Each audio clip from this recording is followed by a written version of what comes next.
ಶಾಂತಾಕಾರಂ ಭುಜಗಶಯನಂ ಪದ್ಮನಾಭಂ ಸುರೇಶಂ ವಿಶ್ವಾಧಾರಂ ಗಗನಸದೃಶಂ ಮೇಘವರ್ಣಂ ಶುಭಾಂಗಂ ಲಕ್ಷ್ಮೀಕಾಂತಂ ಕಮಲನಯನಂ ಯೋಗಿಭಿರ್ಧ್ಯಾನಗಮ್ಯಂ ವಂದೇ ವಿಷ್ಣುಂ ಭವಭಯಹರಂ ಸರ್ವಲೋಕೈಕನಾಥಂ.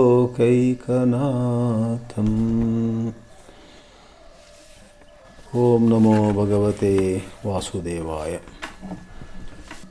ಶ್ರೀಕೃಷ್ಣನು ಉಪದೇಶಿಸಿದಂತಹ ಭಗವದ್ಗೀತೆಯ ಬೆಳಕಿನಲ್ಲಿ ನಮ್ಮ ಬದುಕಿಗೆ ಅನ್ವಯಿಸುವ ಹಲವಾರು ವಿಷಯಗಳನ್ನು ನೋಡುತ್ತಾ ಬಂದಿದ್ದೀವಿ. ಈ ದಿನ ಎಷ್ಟೋ ಬಾರಿ ಜನರು ಕೇಳುವ ಪ್ರಶ್ನೆಯನ್ನು ಅನುಸರಿಸಿ ಈ ವಿಷಯವನ್ನು ಎತ್ಕೊಂಡಿದ್ದೀವಿ. ನಮಗೆ ಅಪಕಾರವನ್ನು ಮಾಡುವವರನ್ನು ಕ್ಷಮಿಸಬೇಕೇ ಅಂತ. ನೋಡಿ, ಬದುಕನ್ನೋದು ಯಾರಿಗೂ ಕೂಡ ಹೂಗಳ ಹಾಸಿಗೆ ಅಲ್ಲ. ಎಲ್ಲರಿಗೂ ಕೂಡ ಅವರದ್ದೇ ಆದ ಸಮಸ್ಯೆಗಳಿವೆ. ಯಾರ ಬದುಕಿನಲ್ಲೂ ಕೂಡ ನಮಗೆ ಯಾರೂ ಟೀಕೆ ಮಾಡಿಲ್ಲ, ನಮಗೆ ಯಾರೂ ಅಪಮಾನ ಮಾಡಿಲ್ಲ, ನಮಗೆ ಯಾರೂ ಮೋಸ ಮಾಡಿಲ್ಲ ಅಂತ ಹೇಳೋದು ಎಲ್ಲೂ ಕಂಡು ಬರೋದಿಲ್ಲ. ಅದೇನೋ ಅಜಾತ ಶತ್ರು ಅಂತ ಒಂದು ಶಬ್ದ ಇದೆ ಯುಧಿಷ್ಠಿರ ಅವರಿಗೆಲ್ಲ. ಯುಧಿಷ್ಠಿರನ ದೃಷ್ಟಿಯಲ್ಲಿ ಅವನಿಗೆ ಯಾರೂ ಶತ್ರು ಇಲ್ಲದೇ ಇದ್ದಿರಬಹುದು. ಆದರೆ ದುರ್ಯೋಧನಾದಿಗಳು ಯುಧಿಷ್ಠಿರನನ್ನು ಮುಗಿಸಿಬಿಡಬೇಕಂತ ತುಂಬ ಆಲೋಚನೆ ಮಾಡಿದರು.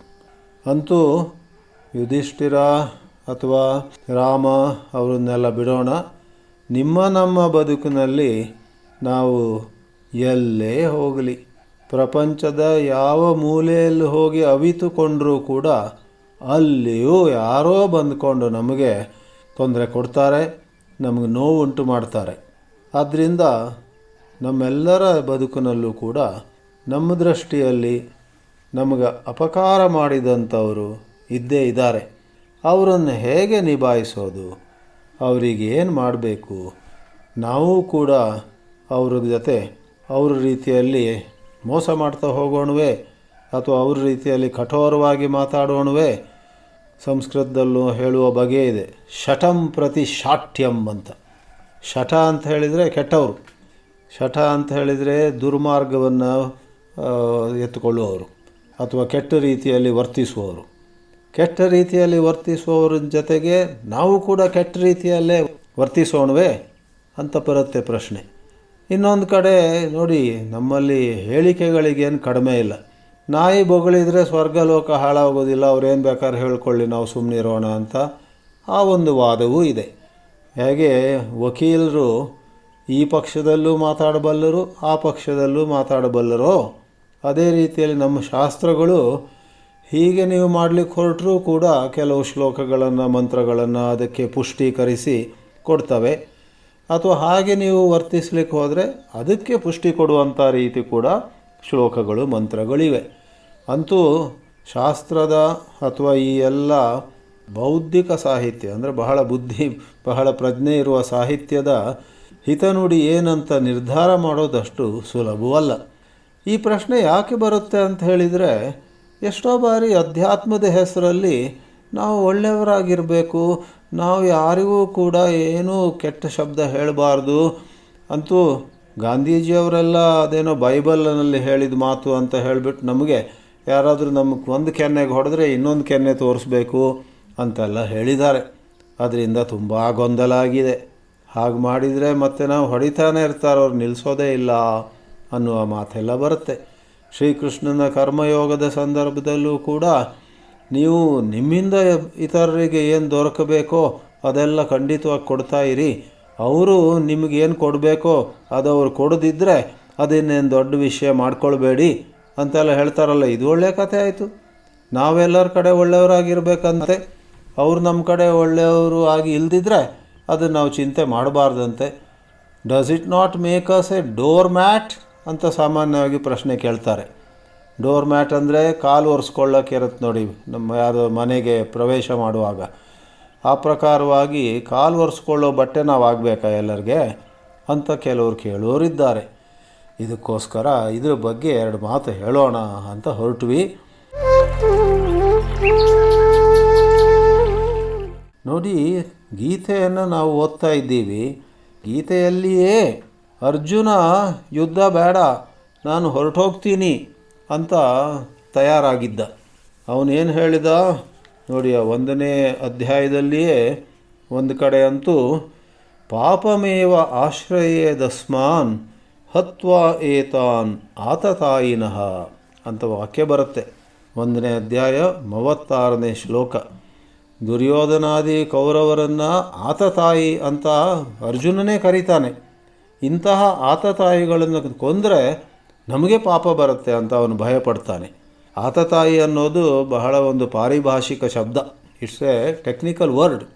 ಆತತಾಯಿ ಅಂದರೆ ಏನು ಗೊತ್ತೇ ಹೇಳ್ತೀನಿ ನೋಡಿ. 5 ಬಗೆಯ ಪಾಪಗಳಲ್ಲಿ ಒಂದು ಮಾಡಿದರೂ ಸಾಕು, ಅಂಥ ಮನುಷ್ಯರಿಗೆ ಆತತಾಯಿ ಅಂತಾರೆ. 5 ಏನದು ಪಾಪಗಳು?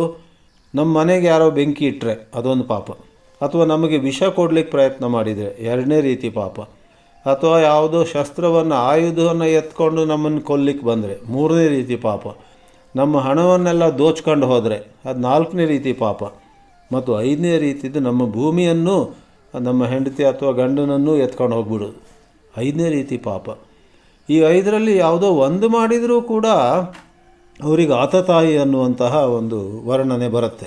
ಕೌರವರಾದರೋ ಮಹಾಭಾರತದಲ್ಲಿ ನೋಡಿ ನೀವು, ಈ 5 ಬಗೆಯ ಪಾಪಗಳನ್ನು ಪಾಂಡವರ ಎದುರು ಮಾಡಿದರು.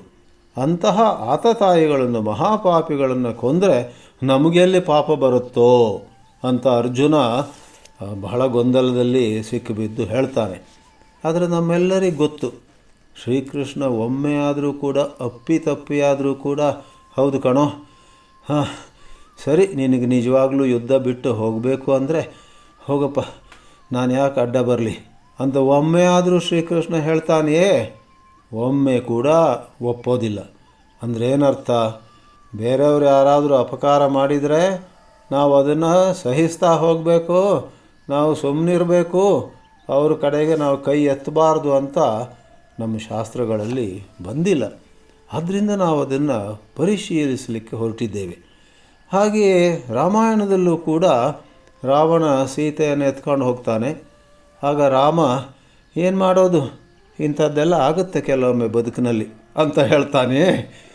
ಅದರ ಬದಲು ಪರಿತಾಪಪಟ್ಟು ದೊಡ್ಡ ಸೈನ್ಯವನ್ನು ಒಟ್ಟುಗೂಡಿಸ್ಕೊಂಡು ಆ ಸಮುದ್ರವನ್ನೇ ದಾಟಿ ಹೋಗಿ ಅಲ್ಲಿ ಯುದ್ಧ ಮಾಡಿ ರಾವಣನನ್ನು ಸೋಲಿಸಿ ಸೀತೆಯನ್ನು ವಾಪಸ್ ಕರ್ಕೊಂಬರ್ತಾನೆ. ಆ ರೀತಿಯಲ್ಲಿ ಅಪಕಾರಕ್ಕೆ ನಾವುಗಳು ಸುಮ್ಮನಿರಬೇಕಂತ ಶಾಸ್ತ್ರ ಎಂದೂ ಬೋಧಿಸೋದಿಲ್ಲ.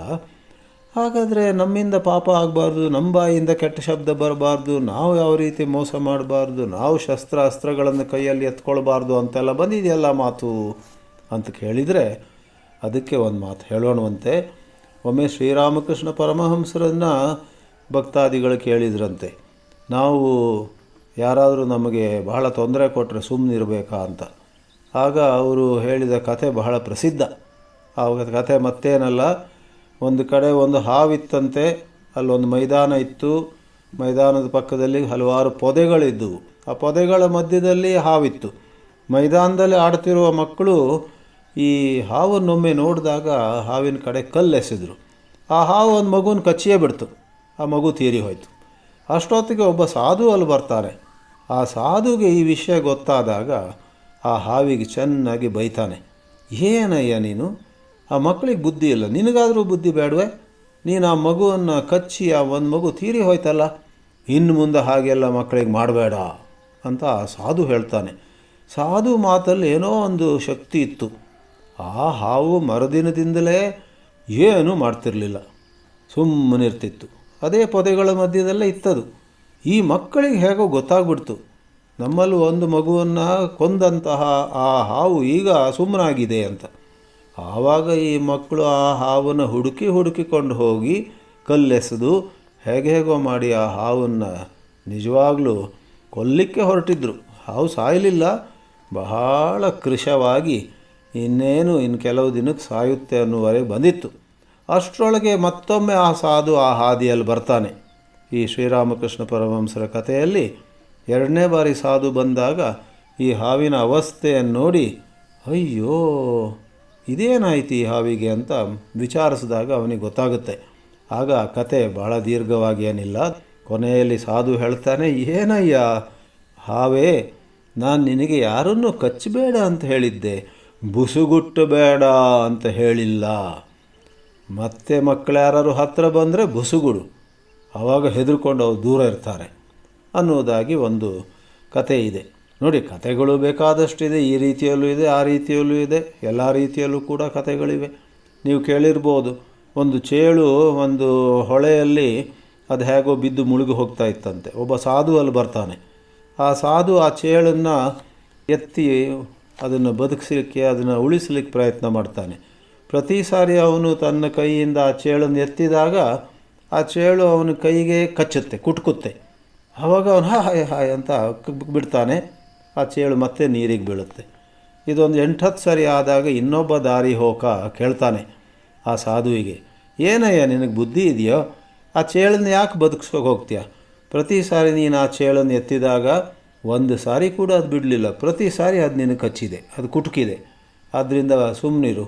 ನಿನಗೆ ಗೊತ್ತಿಲ್ವಾ ಚೇಳಿನ ಸ್ವಭಾವವೇ ಕಚ್ಚೋದು ಅಂತ ಆ ದಾರಿ ಹೋಗ ಹೇಳಿದಾಗ ಈ ಸಾಧು ಹೇಳ್ತಾನೆ, ಅದು ಸತ್ಯ, ಚೇಳಿನ ಸ್ವಭಾವ ಕಚ್ಚೋದು.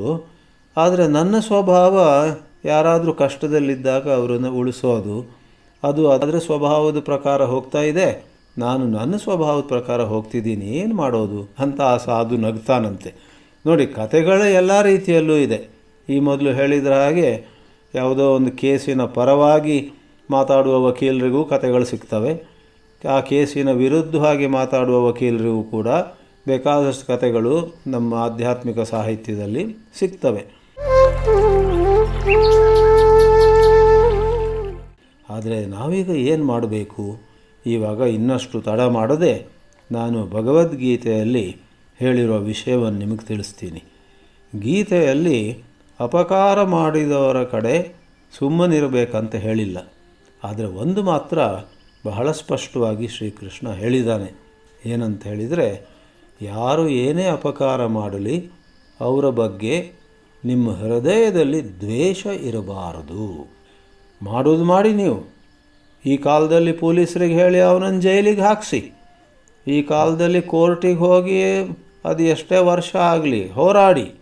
ಆದರೆ ಅವನ ಜೊತೆ ಹೋರಾಡುವಾಗ, ಅನ್ಯಾಯವನ್ನು ವಿರೋಧಿಸುವಾಗ, ಅವನಿಗೆ ಶಿಕ್ಷೆಯನ್ನು ಕೊಡಿಸುವಾಗ, ಮತ್ತೇನೇನೋ ಮಾಡ್ತಾ ಇರುವಾಗ ಎಲ್ಲ ಸಮಯದಲ್ಲೂ ಕೂಡ ನಿಮ್ಮ ಹೃದಯದಲ್ಲಿ ಅವನ ಬಗ್ಗೆ ವೈಯಕ್ತಿಕವಾಗಿ ದ್ವೇಷ ಇರಬಾರ್ದು.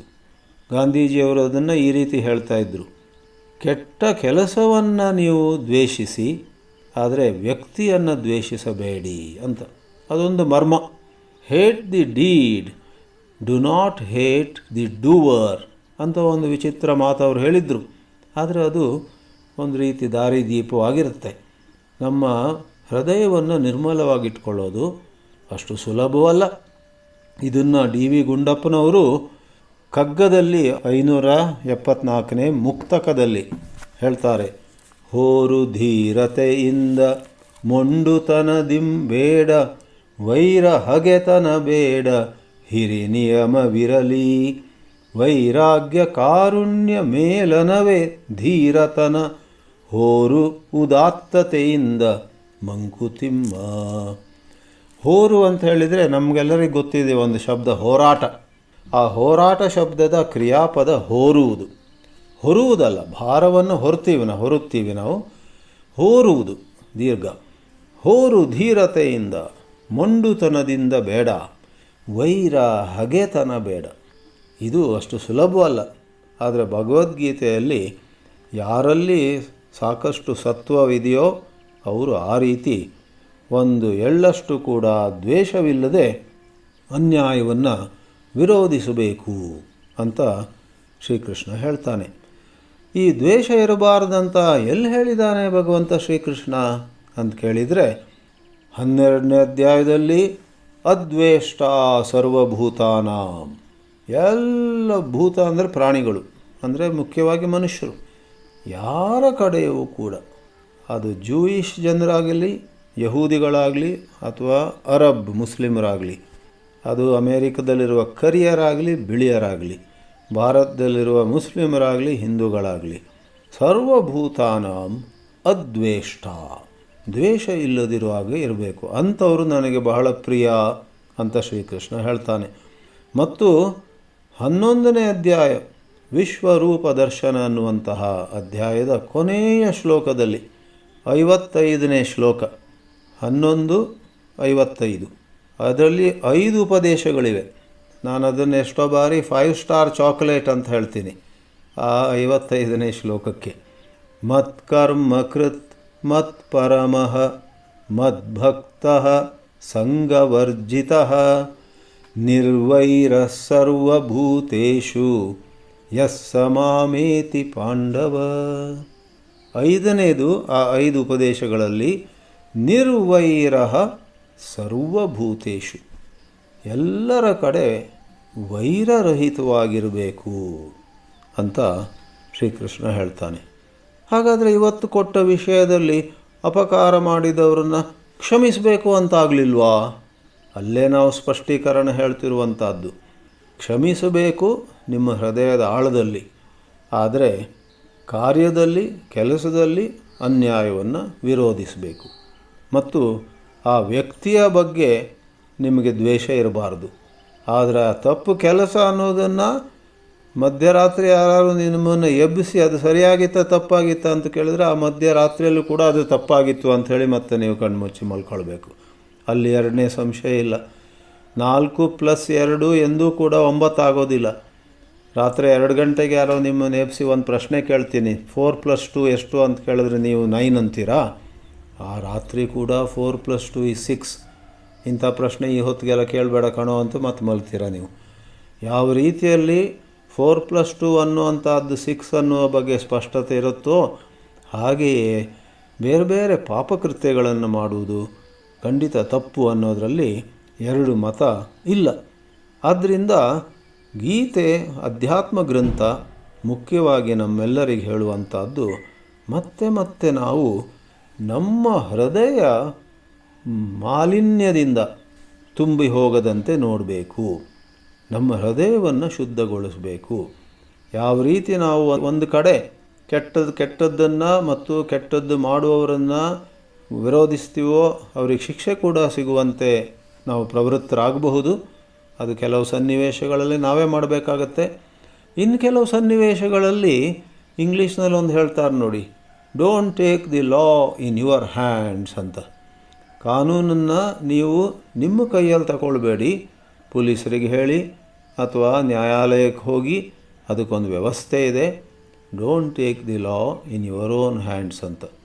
ಇದು ಬೇರೆ ಬೇರೆ ಸನ್ನಿವೇಶಗಳಲ್ಲಿ ನಾವು ನಿರ್ದಿಷ್ಟವಾಗಿ ಸ್ಪೆಸಿಫಿಕಲಿ ಏನು ಮಾಡಬೇಕು ಅನ್ನೋದ್ರ ಬಗ್ಗೆ ಬೇರೆ ಬೇರೆ ವಿಕಲ್ಪ ಅಥವಾ ಬೇರೆ ಬೇರೆ ಆಯ್ಕೆಗಳು ಎದ್ದು ಬರ್ತವೆ. ಈ ಅಧ್ಯಾತ್ಮ ದೃಷ್ಟಿಯಲ್ಲೂ ಕೂಡ ನಾವು ಯಾವಾಗಲೂ ರಮಣ ಮಹರ್ಷಿಗಳನ್ನು ಉದಾಹರಿಸ್ತಾ ಬಂದಿದ್ದೀವಿ. ಇವತ್ತು ಕೂಡ ಒಮ್ಮೆ ಯಾರೋ ಒಬ್ಬ ಬಹಳ ಕೋಪತಾಪಕ್ಕೊಳಗಾಗಿ ಅವ್ರು ಹೀಗೆ ಮಾಡ್ತಿದ್ದಾರೆ, ನಾನು ಅವ್ರನ್ನ ಸುಮ್ಮನೆ ಬಿಡೋದಿಲ್ಲ, ನಾನೇ ಅವ್ರಿಗೆ ಹೋಗಿ ಪೆಟ್ಟು ಹೊಡಿತೀನಿ ಬಡಿತೀನಿ ಅಂತ ಹೇಳಿದಾಗ ಮಹರ್ಷಿಗಳು ಹೇಳಿದ್ರಂತೆ, ನೋಡಪ್ಪ ಅಷ್ಟೆಲ್ಲ ಉದ್ವೇಗಕ್ಕೆ ಒಳಗಾಗಬೇಡ, ಒಂದು ಮಾತ್ರ ಜ್ಞಾಪಕ ಇಟ್ಕೊಂಡಿರೋ, ಈ ಜಗತ್ತನ್ನು ಯಾರು ಸೃಷ್ಟಿ ಮಾಡಿದಾನೋ ಅವನೇ ಇದರ ಪಾಲನೆಯೂ ಮಾಡ್ತಾ ಇದ್ದಾನೆ. ಸೃಷ್ಟಿ ಮಾಡಿ ಅವನೆಲ್ಲೋ ಹೋಗಿಲ್ಲ ಬೇರೆ ಕಡೆಗೆ. ಜಗತ್ತನ್ನು ಸೃಷ್ಟಿ ಮಾಡಿ ನೀವೆಲ್ಲ ನೋಡ್ಕೊಳ್ಳಿ ಅಂತ ಏನು ಹೇಳಿಲ್ಲ ಅವನು. ಯಾರು ಸೃಷ್ಟಿ ಮಾಡಿದಾನೋ ಅವನೇ ಪಾಲನೆ ಮಾಡ್ತಾ ಇದ್ದಾನೆ. ಆದ್ದರಿಂದ ನಿಮ್ಮ ಸ್ವಧರ್ಮವೇನು, ನಿಮ್ಮ ಕರ್ತವ್ಯವೇನು, ನಿಮ್ಮ ಕಾರ್ಯಭೂಮಿಯ ಪರಿಧಿ ಸರ್ಕಂಫರೆನ್ಸ್ ಏನು ಅನ್ನೋ ತಿಳ್ಕೊಂಡು ಮಾಡ್ರಪ್ಪ.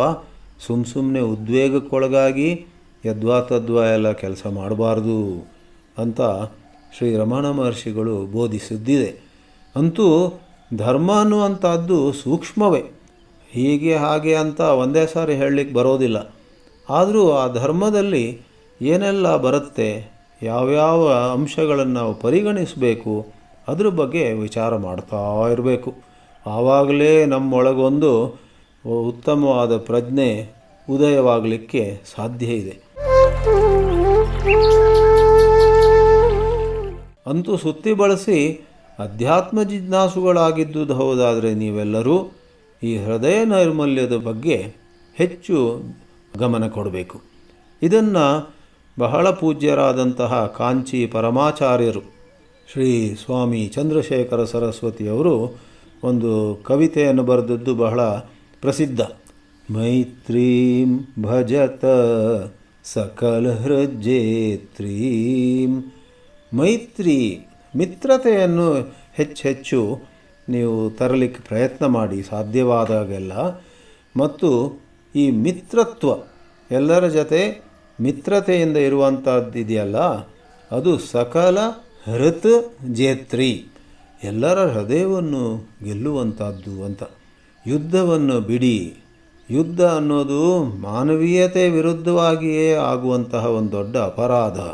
ಸ್ಪರ್ಧಾಂ ತ್ಯಜತ, ಯುದ್ಧಂ ತ್ಯಜತ, ಸ್ಪರ್ಧಾಂ ತ್ಯಜತ ಅನ್ನುವುದಾಗಿ ಎಲ್ಲ ಮಾತುಗಳು ಆ ಪ್ರಸಿದ್ಧ ಸಂಸ್ಕೃತ ಕೃತಿಯಲ್ಲಿ ಬರುತ್ತೆ.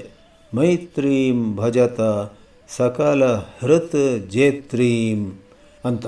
ಆತ್ಮವದಪಿ ಪರಾನಪಿ ಪಶ್ಯತ. ಬೇರೆಯವರು ಅಂತ ಭಾವಿಸಬೇಡಿ, ಆತ್ಮವತ್ ನಿಮ್ಮ ಥರವೇ ಭಾವಿಸಿ. ಅಂದರೆ ಅವರ ದೃಷ್ಟಿಯಿಂದಲೂ ಸ್ವಲ್ಪ ಸನ್ನಿವೇಶವನ್ನು ನೋಡಿ ಅವಸರವಾಗಿ ಯಾವುದೋ ಒಂದು ನಿರ್ಣಯಕ್ಕೆ ಹೋಗಬೇಡಿ ಅನ್ನೋದಾಗೆಲ್ಲ ಒಳ್ಳೆಯ ನೈತಿಕ ಸಂದೇಶ ಆ ಒಂದು ಭಜನೆಯಲ್ಲಿದೆ. 1966ರಲ್ಲಿ ಆಗ ಬಹುಶಃ ಸಂಯುಕ್ತ ರಾಷ್ಟ್ರ ಸಂಸ್ಥೆಗೆ, ಯುನೈಟೆಡ್ ನೇಷನ್ಸ್ ಆರ್ಗನೈಸೇಷನ್ಗೆ 10-11 ವರ್ಷ ಆಗಿತ್ತು. 1966ಅಲ್ಲಿ MS ಸುಬ್ಬುಲಕ್ಷ್ಮಿ ಅವರು UNOದಲ್ಲಿ ನ್ಯೂಯಾರ್ಕಲ್ಲಿ ಈ ಕೃತಿಯನ್ನು ಹಾಡಿದರು. ಅವರು ಹಾಡಿದ್ದು ಮಾತ್ರವಲ್ಲ, ಅದಕ್ಕೆ ಬಹಳ ಒಳ್ಳೆಯ ಮನ್ನಣೆ ಕೂಡ ಆ ಸಮಯದಲ್ಲಿ ಸಿಕ್ಕಿತ್ತು. ಅಂತೂ ಏನಾಯಿತು, ನಮ್ಮ ಹೃದಯದ ನೈರ್ಮಲ್ಯವನ್ನು ಕಾಪಾಡುವುದರಲ್ಲಿ ಯಾವ ಸೇಡು ನಮ್ಮಲ್ಲಿರಬಾರ್ದು. ಪ್ರತೀಕಾರ ಅನ್ನುವಂಥದ್ದು, ನ್ಯಾಯಕ್ಕೋಸ್ಕರ ಹೋರಾಡಬೇಕು, ನಮ್ಮ ಅಹಂಕಾರಕ್ಕೆ ಸಂತುಷ್ಟಿ ಆಗಬೇಕು ಅನ್ನುವಂತಹ ಆ ರೀತಿಯ ಒಂದು ಪ್ರತೀಕಾರ ಇರಬಾರ್ದು ಅಂತ ನಮ್ಮಲ್ಲಿ ಬರುತ್ತೆ. ಹಾಗೇ ಇರಬಾರ್ದು. ಆಮೇಲೆ ಕೆಟ್ಟ ಭಾವನೆ. ಕೆಲವರು ಹೇಳ್ತಾರೆ ನಮಗೆ ಯಾವ ಕೆಟ್ಟ ಭಾವನೆ ಇಲ್ಲ, ವಾಸ್ತವವಾಗಿ ನಾವು ಆತನ ಬಗ್ಗೆ ಒಂದು ಕೆಟ್ಟ ಮಾತು ಹೇಳೋಕ್ಕೆ ಹೋಗಲ್ಲ, ಆಮೇಲೆ ಆತನಿಗೆ ನಾವು ಒಂದು ಕೆಟ್ಟ ಕೆಲಸವನ್ನು ಮಾಡೋಲ್ಲ. ಆದರೆ ನಮಗೊಂದೇ ಪ್ರಾರ್ಥನೆ ದೇವರಲ್ಲಿ, ಏನದು, ನಾವೇನು ಮಾಡೋಕ್ಕೆ ಹೋಗಲ್ಲ, ಯಾರಾದರೂ ಹೋಗಿ ಆ ಮನುಷ್ಯನಿಗೆ ಚೆನ್ನಾಗಿ ತಳಿಸ್ಬೇಕು ನೋಡಿ, ಅದೇ ನಮ್ಮದು ಒಂದು ಪ್ರಾರ್ಥನೆ. ದೇವರ ಹತ್ರ ನಾವು ದಿನ ಕೇಳ್ಕೊಳ್ಳೋದು ಅದೇ. ನಾವೇನು ಮಾಡೋದಿಲ್ಲ, ಈ ಕೈಯಿಂದ ಅವರಿಗೆ ಏನು ಪೆಟ್ಟು ಬೀಳೋದಿಲ್ಲ, ಅದು ಆಶ್ವಾಸನೆ ಕೊಡ್ತೀವಿ. ಆದರೆ ಈ 2 ಕೈಗಳ ಬದಲು ಬೇರೆ ಯಾವುದೋ 10 ಕೈಗಳು ಹೋಗಿ ಆ ಮನುಷ್ಯನಿಗೆ ಚೆನ್ನಾಗಿ ತಳಿಸ್ಬೇಕು ಅಂತ ನಮಗೊಂದು ಆಸೆ ಇದೆ. ಎಲ್ಲರ ಹತ್ರ ಹೇಳೋದಿಲ್ಲ, ನಿಮ್ಮ ಹತ್ರ ಮಾತ್ರ ಅದು ಹೇಳ್ತಾ ಇದ್ದೀವಿ ಅಂತ ಹೇಳುವವರು ಕೆಲವರು ಇದ್ದಾರೆ. ಅದು ಕೂಡ ಒಂದು ಕೇಡಿನ ಭಾವನೆ. ಅವ್ರಿಗೆ ಕೆಟ್ಟದಾಗಬೇಕು, ಅವರು ಬೀಳಬೇಕು, ಅವರು ಹಲ್ಲು ಮುರಿಬೇಕು ಇತ್ಯಾದಿಯಾಗಿ ಎಲ್ಲ ನಮ್ಮಲ್ಲಿ ನಾವು ಆಸೆ ಪಡುವಂಥದ್ದು. ಇನ್ನು ಕೆಲವರಿದ್ದಾರೆ ಈ ಕಾಲದಲ್ಲಿ, ಯಾರೋ ಒಬ್ಬರ ಬಗ್ಗೆ ಹಾಗೆ ಬಂದಾಗ ಅವನಿಗೆ ಚೆನ್ನಾಗಿ ಬೈದು ಅವನ ಬಗ್ಗೆ ಕೆಟ್ಟ ಮಾತೆಲ್ಲ ಹಾಕಿ ಒಂದು ಇಮೇಲ್ ಹಾಕಿಬಿಡ್ತಾರೆ. ಆದರೆ ಆ ಇಮೇಲ್ ತಮ್ಮ ಹೆಸರಲ್ಲಿ ಹಾಕೋದಿಲ್ಲ, ಯಾರದ್ದೋ ಹೆಸರಲ್ಲಿ ಹಾಕಿಬಿಡೋದು. ಯಾಕಂದರೆ ಇಮೇಲ್ ಯಾವಾಗಲೂ ನೀವು ಸೃಷ್ಟಿ ಮಾಡ್ಬೋದು ನೋಡಿ, ಯಾರೋ ಒಬ್ಬನ ಹೆಸರಲ್ಲಿ. ಅದೆಲ್ಲ ಪ್ರಯೋಜನ ಇಲ್ಲ. ನಿಮಗೆ ಮಾಡಬೇಕಂತಿದ್ರೆ ಧೈರ್ಯವಾಗಿ ನೀವೇ ಬರೀರಿ ಇಮೇಲ್ ನಿಮ್ಮ ಹೆಸರಲ್ಲೇ, ಅಥವಾ ಬರೀಲೇಬೇಡಿ ಯಾರದ್ದೋ ಹೆಸರಲ್ಲಿ. ಅದು ಕೂಡ 2 ತಪ್ಪಾಗೋಕ್ಕೆ ಸಾಧ್ಯ ಇದೆ. ಒಂದು, ಯಾರೋ ಒಬ್ಬನಿಗೆ ನೀವು ಕೆಟ್ಟ ಮಾತು ಬರೀತಾ ಇದ್ದೀರ. ಇನ್ನೊಂದು, ಯಾರದ್ದೋ ಹೆಸರು ಹೇಗೆ ಆಯ್ಕೆ ಮಾಡ್ಕೊಳ್ತೀರ ಅಂತ ಹೇಳಿದ್ರೆ ಅವನು ಒಬ್ಬ ಎಲ್ಲರಿಗೂ ತಿಳಿದಂಥ ಮನುಷ್ಯ, ಅವನಿಗೆ ಅಪಪ್ರಚಾರ ಆಗುತ್ತೆ. ಎಲ್ಲರೂ ಅವನನ್ನು ಕೇಳ್ತಾರೆ, ಆಮೇಲೆ ನೀನು ಬರ್ದೇನೋ ಇಂಥ ಇಮೇಲು ಅಂತ. ಅವನು ಪಾಪ, ಇಲ್ಲ ನನಗೆ ಗೊತ್ತೇ ಇಲ್ಲ, ಇದು ನಾನು ಬರೆದಿಲ್ವಪ್ಪ. ಅರ್ಧ ಜನ ಅವನು ಬರೆದಿದ್ದಾನೆ ಆದರೆ ಒಪ್ಕೊಳ್ತಾ ಇಲ್ಲ ಅಂತ ಅಲ್ಲಿ ಇನ್ನೊಂದು ರೀತಿಯ ಅಪಖ್ಯಾತಿ ಉಂಟಾಗಿ ಅದರ ತಪ್ಪು ಕೂಡ, ಅದರ ಪಾಪ ನಿಮಗೆ ತಟ್ಟುತ್ತೆ. ಕರ್ಮ ಸಿದ್ಧಾಂತದಲ್ಲಿ ಒಂದು ಮಾತಿದೆ, ನಾವೇನಾದರೂ ತಪ್ಪು ಮಾಡಿದರೆ ಆಗ ಇವಾಗಲೇ ನಮ್ಮ ಜೊತೆ ಇರತಕ್ಕಂತಹ ಕರ್ಮಗಳಿಗೆ ಮತ್ತೊಂದು ಕರ್ಮ ಸೇರುತ್ತೆ. ಕರ್ಮದ ಭಾರ, ಪೂರ್ವ ಕರ್ಮದ ಒಂದು ಭಾರ ಅಂತ ಹೇಳ್ತೀವಿ ನೋಡಿ, ಇವಾಗಲೇ ಅದು ಭಾರ, ಅದನ್ನು ನಾವು ಎತ್ಕೊಂಡು ನಮಗೆ ಬೆನ್ನ ಮೇಲೆ ನೋವು ಬರ್ತಾ ಇದೆ. ಆದರೆ ಅದಕ್ಕೆ ಮತ್ತೊಂದು ಅನಾವಶ್ಯಕವಾದ ಕೆಟ್ಟ ಕರ್ಮ ಸೇರಬಾರದು. ಆದ್ದರಿಂದ ಮಾತಿನಲ್ಲೋ ಕೃತಿಯಲ್ಲೋ, ಇನ್ನೂ ಸೂಕ್ಷ್ಮವಾಗಿ ಹೇಳ್ತಾರೆ ಆಲೋಚನೆಯಲ್ಲೂ ಕೂಡ ಏನಾದರೂ ಕೆಟ್ಟದ್ದು ನಾವು ಮಾಡಿದರೆ ಆಗ ಅವ್ರಿಗೆ ಪಾಠ ಸಿಗೋದು ಬಿಡಿ, ಅವ್ರಿಗೆ ಪ್ರತೀಕಾರ ಆಗೋದು ಅಥವಾ ಅವರಿಗೆ ಯಾವುದೋ ರೀತಿ ಶಿಕ್ಷೆ ಆಗೋದು ಅದು ಇನ್ನೊಂದು ವಿಷಯ. ನಾವು ಕೆಟ್ಟ ಭಾವನೆಗಳನ್ನು, ಕೆಟ್ಟ ಮಾತುಗಳನ್ನು, ಕೆಟ್ಟ ಕೃತಿಗಳನ್ನು ಮಾಡಿದರೆ ಆಗ ನಮ್ಮ ಪಾಪದ ರಾಶಿ ಹೆಚ್ಚಾಗುತ್ತೆ ಅನ್ನೋದಾಗಿ ನಮಗೆ ಎಚ್ಚರಿಕೆ ಕೊಡಲಾಗ್ತದೆ. ಕೊನೆಯದಾಗಿ ಇವತ್ತಿನ ಈ ಉಪನ್ಯಾಸದಲ್ಲಿ ನಾವು ಒತ್ತಿ ಹೇಳಿರುವುದು, ಅಪಕಾರಕ್ಕೆ ನೀವು ಕೂಡ ಎದುರಾಗಿ ಮಾಡಬೇಕಾದದ್ದು ಮಾಡಿ, ಯಾರೂ ಬೇಡ ಅನ್ನಲ್ಲ. ಆದರೆ ವ್ಯಕ್ತಿಗತವಾಗಿ ನಿಮ್ಮ ಹೃದಯದಲ್ಲಿ ನೈರ್ಮಲ್ಯವನ್ನು ಉಳಿಸ್ಕೊಳ್ಳಿ ಅಂತ, ಅದು ಸಾರಾಂಶ. ಅದಕ್ಕೆ ಮತ್ತೊಂದು ಬೆಂಬಲವಾಗಿ ಒಂದು ಮಾತು ಹೇಳೋಣವಂತೆ. ಯಾರೋ ಒಬ್ಬರು ಗುರುಗಳು ತಮ್ಮ ಶಿಷ್ಯರಿಗೆ ನಾವು ಇನ್ನೊಬ್ಬರಿಗೆ ಇನ್ನೊಬ್ಬರನ್ನು ಕ್ಷಮಿಸದಿದ್ದರೆ ಏನಾಗುತ್ತೆ ಅನ್ನೋದನ್ನು ವಿವರಿಸೋಕ್ಕೆ ಒಂದು ಪ್ರಯೋಗ ಮಾಡಿ ತೋರಿಸಿದ್ರಂತೆ. ಯಾರೋ ಒಬ್ಬರನ್ನ ಬಾಪ ನೀನಿಲ್ಲಿ ಸ್ಟೇಜ್ ಮೇಲೆ ಬಾ ಅಂತ ಒಬ್ಬ ವಿದ್ಯಾರ್ಥಿನ ಸ್ಟೇಜ್ಗೆ ಕರೆದು ಅವನು ಸೊಂಟಕ್ಕೆ ಒಂದು ದೊಡ್ಡ ಬಂಡೆಕಲ್ಲು ಕಟ್ಟಿದ್ರಂತೆ, ಭಾರವಾದ ಒಂದು ಕಲ್ಲನ್ನು. ಆ ಕಲ್ಲನ್ನು ಕಟ್ಟಿ, ಆಯ್ತಪ್ಪ ನೋಡು ಇವತ್ತು ಇನ್ನು ರಾತ್ರಿ ಊಟದ ಸಮಯದವರೆಗೆ ನೀನು ಈ ಕಲ್ಲು ಕಟ್ಕೊಂಡೇ ಓಡಾಡ್ತಿರ್ಬೇಕು ಅಂತ. ರಾತ್ರಿ ಊಟದ ಸಮಯದಲ್ಲಿ ಅವನು ಗುರುಗಳ ಹತ್ರ ಬಂದು ಸಾಕಾಯ್ತು, ಈ ಕಲ್ಲು ಮೊದಲು ತೆಗೀರಿ. ಆಮೇಲೆ ಗುರುಗಳು ಎಲ್ಲರನ್ನು ಉದ್ದೇಶಿಸಿ ಹೇಳಿದ್ರಂತೆ, ನೀವು ಯಾರಿಗಾದರೂ ಕ್ಷಮೆ ತೋರದಿದ್ದರೆ, ಯಾರೋ ನಿಮಗೆ ಮಾಡಿದ ಅಪಕಾರವನ್ನು ಮನಸ್ಸಲ್ಲಿಟ್ಕೊಂಡು ಹಗಲು ರಾತ್ರಿ ಹಲ್ಲು ಕಡಿತಾ ಇದ್ದರೆ ಈ ಥರ ಆಗುತ್ತೆ. ಹೇಗೆ ಸೊಂಟಕ್ಕೆ ಕಲ್ಲು ಕಟ್ಕೊಂಡ್ರೆ ಅದೊಂದು ದೊಡ್ಡ ಭಾರ ಆಗಿ ಬಹಳ ಕಷ್ಟವಾಗುತ್ತೋ ಆ ರೀತಿ ಆಗುತ್ತೆ ಅಂತ. ಅದೇ ರೀತಿ ಇನ್ಯಾರೋ ಒಬ್ಬರು ಮೇಷ್ಟ್ರು ಹೇಳಿದ್ರಂತೆ ಮಕ್ಕಳಿಗೆ, ನೀವೆಲ್ಲ ನಾಳೆ ಬರುವಾಗ ಮನೆಯಿಂದ ಒಂದು 1/4 kg ಟೊಮೆಟೊ ತಗೊಂಬರಬೇಕು ಅಂತ. ಎಲ್ಲರೂ ತಗೊಂಬಂದ್ರು ಮಕ್ಕಳು. ಆಮೇಲೆ ಆ ಟೀಚರ್ ಹೇಳಿದ್ರಂತೆ, ಇದೇ ಟೊಮೆಟೊ ನಾಳೆ ಕೂಡ ತರಬೇಕು, ಇದೇ ಟೊಮೆಟೊ ನಾಡಿದ್ದು ತರಬೇಕು. ಆ ಮಕ್ಕಳು ಭಾಳ ವಿಧೇಯರು. ಮರುದಿನವೂ ತಂದರು, 2 ದಿನ ಆದರೂ ತಂದರು. ಆ ಟೊಮೆಟೊನ ಹಾಗೇ ಇರುತ್ತೆ, ಅದು ಪ್ಲಾಸ್ಟಿಕ್ ಟೊಮೆಟೊ ಅಂದ್ಕೊಂಡಿದ್ದೀರಾ, ನಿಜವಾದ ಟೊಮೆಟೊ ಅದು. 3ನೇ ದಿವಸ ಕೊಳೆತು ಹೋಗಿತ್ತು, 4ನೇ ದಿವಸ ತುಂಬ ಕೊಳೆತು, ಕೆಟ್ಟ ವಾಸನೆ. ಆದರೆ ಆ ವಿಧೇಯರಾದಂತಹ ಹುಡುಗಿಯರು ಮತ್ತು ಹುಡುಗರು ಆ ಕೊಳೆತ ಟೊಮೆಟೊಗಳನ್ನು ತಗೊಂಬಂದಿದ್ರಂತೆ 4ನೇ ದಿನ ಕೂಡ. ಅಲ್ಲಿಗೆ ಆ ಟೀಚರ್ ಹೇಳಿದ್ರಂತೆ, ಸಾಕು ಇನ್ನೇನು ತರಬೇಕಾಗಿಲ್ಲ. ಆದರೆ ನಿಮಗೆ ಇದ್ರ ಮೂಲಕ ನಾನು ತಿಳಿಸೋಕೆ ಹೊರಟಿದ್ದೆ. ಏನಂತ ಹೇಳಿದರೆ, ನೀವು ನಿಮ್ಮೊಳಗಿರುವಂತಹ ಹಗೆ, ದ್ವೇಷ, ನಿಮ್ಮೊಳಗಿರುವಂತಹ ಯಾವುದಾದ್ರೂ ಕ್ರೋಧ, ಯಾವುದಾದ್ರೂ ಸೇಡು ತೀರಿಸ್ಕೊಳ್ಳುವಂತಹ ಭಾವನೆ, ಅವ್ರಿಗೆ ಕೆಟ್ಟದಾಗಬೇಕು, ಇವರು ಹಲ್ಲು ಮುರಿಬೇಕು ಅಂತ ಏನಾದರೂ ಭಾವನೆ ಇದ್ದುದಾದರೆ, ಒಂದು ವೇಳೆ ಅದನ್ನು ನೀವು ಆದಷ್ಟು ಬೇಗ ಎಸೆಯದಿದ್ದರೆ ಈ ಟೊಮೆಟೊ ಥರ ಆಗುತ್ತೆ. ಆದಷ್ಟು ಬೇಗ ಆ ಟೊಮೆಟೊಗಳನ್ನು ದೂರ ಎಸೆದ್ರೆ ವಾಸಿ, ಇಲ್ಲವಾದರೆ ಆ ಕೆಟ್ಟ ವಾಸನೆ ಯಾರಿಗೆ ಕಷ್ಟ? ನಿಮಗೇನೇ ಕಷ್ಟ. ಆದ್ದರಿಂದ ಮನಸ್ಸಿನಲ್ಲಿ ವೈರ, ಹಗೆತನ ಏನೂ ಇಟ್ಕೊಳ್ಬಾರ್ದು. ಇದನ್ನು 4 ವರ್ಣಗಳಿಗೂ 4 ಆಶ್ರಮಗಳಿಗೂ ಅನ್ವಯಿಸುವಂತೆ ಹೇಳಲಾಗ್ತದೆ. ಇದೆಲ್ಲ ಸಾರ್ವತ್ರಿಕವಾದ ಧರ್ಮ. ಆದರೆ ಗೀತೆಯಲ್ಲಿ ವಿಶೇಷವಾಗಿ ಯಾರೂ ಸತ್ವಸಂಪನ್ನರೋ ಮನುಷ್ಯರಲ್ಲಿ ಬ್ರಾಹ್ಮಣ ಬ್ರಹ್ಮಕರ್ಮ ಅಂತ ಹೇಳ್ತಾರೆ. ಶಮೋ ದಮ ಸ್ತಪ ಕ್ಷಾಂತಿ, ಕ್ಷಾಂತಿ ಮತ್ತು ಕ್ಷಮೆ ಅಂದರೆ ಒಂದೇ. ಅದೇ ರೀತಿ 18ನೇ ಅಧ್ಯಾಯದ 42ನೇ ಶ್ಲೋಕ, ಬ್ರಹ್ಮಕರ್ಮ, ಕ್ಷಾತ್ರಕರ್ಮ, ವೈಶ್ಯಕರ್ಮ ಮತ್ತು ಶೂದ್ರಕರ್ಮ ಅಂತ ಕರ್ಮಾಣಿ ಪ್ರವಿಭಕ್ತಾನಿ ಅಂತ ಶ್ರೀಕೃಷ್ಣ ಹೇಳ್ತಾನೆ. 12ನೇ ಅಧ್ಯಾಯದಲ್ಲಿ ಸತತಂ ಸಂತುಷ್ಟ ಕ್ಷಮೀ, ಕ್ಷಮೆ ಮಾಡುವವನು. 16ನೇ ಅಧ್ಯಾಯದಲ್ಲಿ ಕ್ಷಮಾ ಅಂತ ಒಂದು ಮೌಲ್ಯ ಬರುತ್ತೆ. ಮತ್ತು 13ನೇ ಅಧ್ಯಾಯದಲ್ಲಿ ಪುನಃ ಕ್ಷಾಂತಿ, ಕ್ಷಾಂತಿ ನಾಟ್ ಶಾಂತಿ, ಕ್ಷಾಂತಿ ಮತ್ತು ಕ್ಷಮಾ ಅಂದರೆ ಹೆಚ್ಚು ಕಡಿಮೆ ಒಂದೇ ಆಗಿ ಇರುತ್ತೆ. ಈ ರೀತಿ ಇನ್ನೊಮ್ಮೆ ಕೊನೆಯದಾಗಿ ಮುಗಿಸುವ ಮೊದಲು ಹೇಳುವುದಿದ್ದರೆ, ಹೃದಯ ನೈರ್ಮಲ್ಯ ಬಹಳ ಮುಖ್ಯವಾದದ್ದು. ಆಮೇಲೆ ಸನ್ನಿವೇಶಕ್ಕೆ ಅನುಗುಣವಾಗಿ ಕೆಲವೊಮ್ಮೆ ಹಾವು ಬುಸುಗುಟ್ಟಿದಂತೆ ನೀವು ಬುಸುಗುಡಬಹುದು, ಇನ್ನು ಕೆಲವೊಮ್ಮೆ ಅವನು ಕಪಾಳಕ್ಕೆ ಹೊಡೆದ್ರೆ ಅವನ ಕಪಾಳಕ್ಕೆ ನೀವು ಹೊಡಿಬಹುದು, ಯಾರು ಬೇಡ ಅಂತಾರೆ. ಅರ್ಜುನನ ಮೂಲಕ ಎಷ್ಟೋ ಕೌರವರನ್ನು ಶ್ರೀಕೃಷ್ಣ ಕೊಲ್ಲಿಸಲಿಲ್ವೇ? ರಾಮನು ಸುಗ್ರೀವನ ಸೈನ್ಯವನ್ನು ತೆಗೆದುಕೊಂಡು ರಾವಣನ ಸೈನ್ಯವನ್ನು ಕೊಲ್ಲಿಸಲಿಲ್ವೇ? ಆ ರೀತಿ ನಾವೇನು ಕೊಲ್ಲೋಕೆ ಹೋಗೋದು ಬೇಡ. ನಮ್ಮ ರೀತಿಯಲ್ಲಿ ಯಥೋಚಿತವಾಗಿ ಸರಿಯಾದ ರೀತಿಯಲ್ಲಿ ಎದುರಾಳಿಗಳಿಗೆ ಉತ್ತರವನ್ನು ಕೊಡಬೇಕು, ಅದರಲ್ಲಿ ತಪ್ಪಿಲ್ಲ. ಆದರೆ ದಿನದಿನವೂ ಎಲ್ಲವೂ ಕೃಷ್ಣಾರ್ಪಣಮಸ್ತು ಅಂತ ಹೇಳುತ್ತಾ ನಮ್ಮ ಹೃದಯವನ್ನು ನಿರ್ಮಲವಾಗಿಟ್ಕೊಳ್ಬೇಕು. ಯಾವ ಜೀವಾತ್ಮದ ಕಡೆಯೂ ನಮಗೆ ದ್ವೇಷ ಇರಬಾರ್ದು.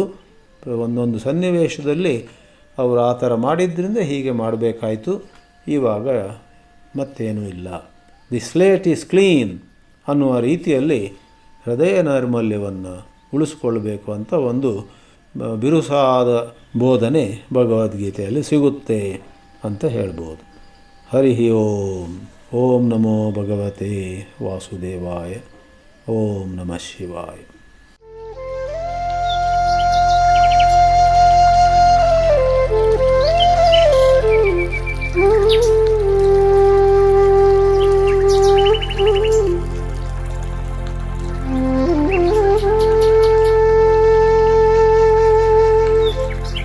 Mm-hmm.